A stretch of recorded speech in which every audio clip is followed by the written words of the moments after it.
चाषी को कलावती धान करी धुआं बुलाइला कंपानी।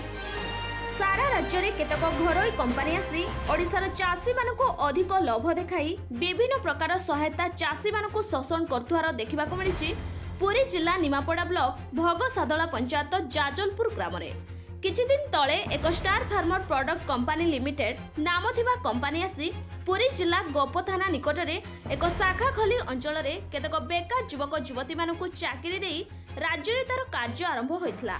ए कंपानी अंचल में थिबा समस्त चाषी मानकु कलावती धान चाष करी सर्वाधिक लाभ पाइबा आशा रे लोभ देखाई कंपानी कर्मचारी द्वारा प्रस्तुत योजना अनुसार चाषी को बिहन सार एवं औषध देथिले, किंतु बिहन सार एवं औषध बाबद में चाषी को एकर पिछा कंपानी को 3टी किस्ती 15,000 टंका देवा सह चाषी ठारू धान किणी नेबा पई चुक्ति करी चाष काम आरंभ करथिले एवं कलावती धान काटी कंपानी को बिक्री करथिले।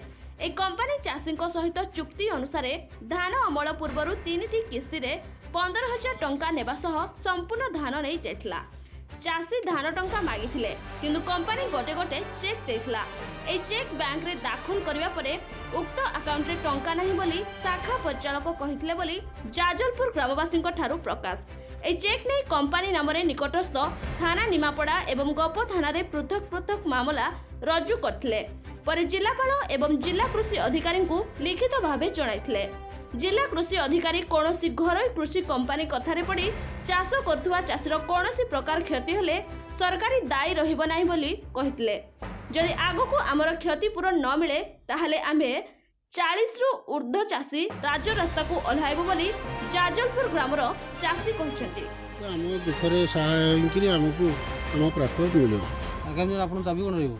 आगामी दिन रे जदि ये काम न हो आम राजरास्ता रे ब्लॉक ठारू लगाई थाना पर्यंत सबुठी अनशन कर। अभी जो मो गोटे ये आरएस प्रदेश गोटे लोभ देखी आम गाँव गोटे कलावती धान चाष कले लोक टकर गोटे चेक मत धरी देती।